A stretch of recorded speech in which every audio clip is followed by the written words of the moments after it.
Greetings! Since it looks like I'm not going to get to see y'all today, I figured it would be a good idea to go ahead and review some of the concepts that you guys were asking about yesterday. So you can use this as your review tool. Bear with me, this is live, so going to the next thing is not always the easiest. Alright. There we go. Okay, first thing is parts of a sentence. What you see in red are also considered parts of speech. So, for example, nouns and pronouns are parts of speech. Once you put them in a sentence, they turn into subjects, direct objects, indirect objects, objects of the preposition, predicate nouns, appositives, and nouns of direct address. You'll see examples of these in sentences in the next slide. Everything except for nouns of direct address. That one should be easy enough to figure out on its own. A noun of direct address is when you call someone's name when you're directly talking to them. So if I said, Bob, come here, Bob would be a noun of direct address. Adjectives are parts of speech, and they're broken into adjectives and predicate adjectives. Verbs transform into more specific helping verbs or main verbs. Main verbs can also be called action and linking verbs. The other parts of speech remain as they are. Adverbs, conjunctions, interjections, and prepositions, though prepositions are part of prepositional phrases. Here are some parts of a sentence. One important thing to realize is that all of these sentences use action verbs. The reason that's important is because the type of verb makes a difference for what it is you're actually looking at. So in this case, after lunch, Corey threw Lamont the orange. Starting with the verb, because that's usually easiest. We know that threw is an action verb. The person who threw it is going to be our subject, so Corey.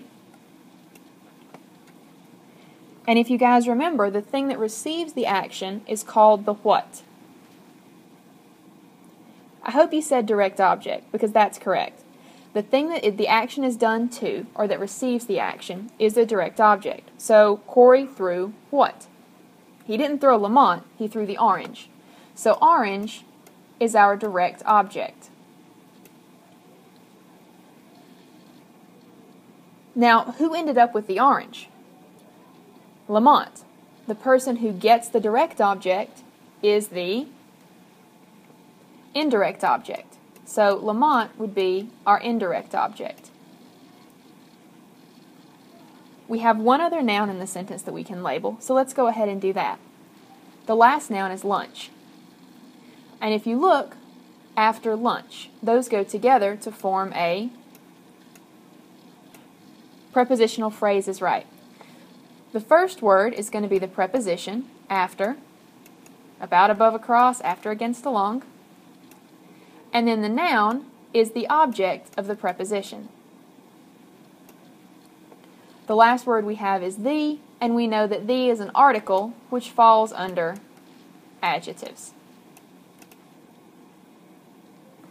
That brings us to our next sentence. The orange fell on the ground and exploded. The verb again is the easiest to start with. The things that happened here are fell, which is again an action. Fell is the first verb, and there's another verb as well. The orange not only fell, it also exploded. So you have two verbs here, both of them action verbs. The thing that fell is the orange, so that's our subject. The thing that exploded is also the orange, so orange is the subject for both verbs. We only have one other noun in this sentence, the word ground. Can you tell what part of a sentence that would be?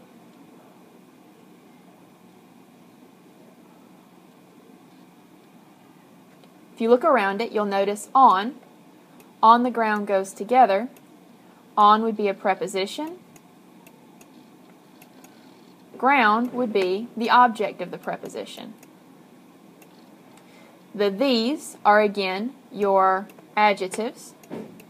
And is a conjunction. A coordinating conjunction to be specific. Next we have, Erin, my niece, bought flowers for her mom on Mother's Day. First thing we look for is a verb. you should find bought. Bought is an action verb.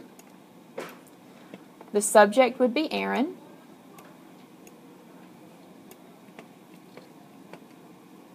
Now, because we know action verbs can come with direct objects, in this sentence, the orange fell what and the orange exploded what don't make any sense. This sentence has no direct objects. This sentence, though, Aaron bought what? Well, in this case, we have flowers. Flowers is our direct object. Going back to my niece, if you notice, is renaming Aaron. These are the same thing, they're interchangeable, which makes my niece and a positive. My is an adjective, and then niece would be the actual appositive. That leaves us with two more nouns because Mother's Day goes together since it's a proper noun. Mom and Mother's Day. And if we look in front of them, you should notice. So we know that these are prepositions and these are objects.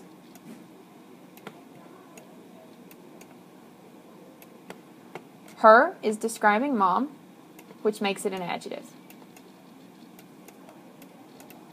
Some of you may be asking, but the flowers went to mom, right? So wouldn't that be an indirect object?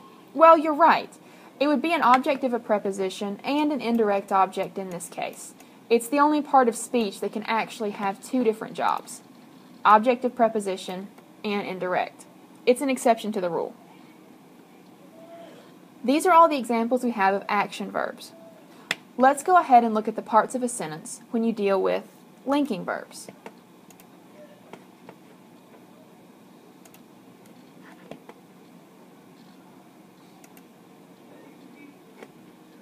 Notice now we're looking at linking verbs instead of action verbs. The verb makes a very big difference. The flowers in the vase are beautiful. First thing we look for again, anytime you're doing parts of a sentence, is the verb. So in this case we have the linking verb are. In sentences with linking verbs and in action verbs too, sometimes it's easiest to pull the prepositional phrases out, especially if you're worried that you're going to get the wrong subject. So in this sentence, let's start with prepositional phrases. The prepositional phrase that I see is in the vase. In would be our preposition, the an adjective, and vase is the object of the preposition.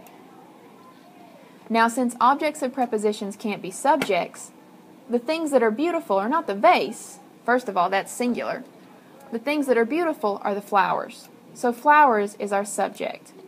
The is an adjective again, which leaves us with just one other word, beautiful. Beautiful is an adjective because it's describing. But in most cases, adjectives describe the words after them. But beautiful doesn't have anything after it to describe. Instead of going backwards, it has to go forwards to flowers. That's what it's saying are beautiful. Because it's behaving strangely, it's not a normal adjective. It's what we call a predicate adjective. Linking verbs will always have predicate nouns or predicate adjectives. Let's look at the next sentence. Pulling prepositional phrases again. The prepositional phrase you should see is at CMS, preposition, object. The verb is, and it's a linking verb. The subject is soccer, because remember that subjects tend to be in front of verbs. That leaves us with A, popular, and sport. We know that A is an article, which makes it an adjective, so we can check that word off. That leaves us with popular and sport. Well, sport is a noun, so let's come back to that. Popular is describing sport, which makes popular an adjective. And it's a normal adjective because, unlike our example, beautiful, it doesn't have to go all the way back to describe something. It just has to go next door to sport. We said that linking verbs always come with predicate nouns or predicate adjectives. Well, we don't have a predicate adjective, so that must mean that sports is a predicate noun. One more example. In 3 weeks, it will be my 11th birthday. Verbs, can you find them? Notice I said then. There is more than one. You should have found will be. Prepositional phrases next.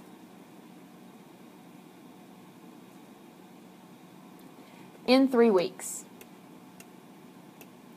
So we know that in is a preposition, weeks is the object of the preposition, and 3 is an adjective describing weeks. Let's go to our verbs. Will be. Be is a linking verb. But what is will? Hopefully you said helping verb, because it's helping to clarify when it will be in the future. The subject will be it. That leaves us with my 11th birthday. Do you see in this sentence a predicate noun or a predicate adjective? You should see a predicate noun because birthday is our word we're looking at. 11th describes birthday, and my describes birthday as well. So these are both adjectives, regular adjectives since they describe the word after them, and they're describing a predicate noun. That does it for parts of speech and parts of a sentence. If you have more questions about those, you can ask me on Edmodo and I'll be glad to help.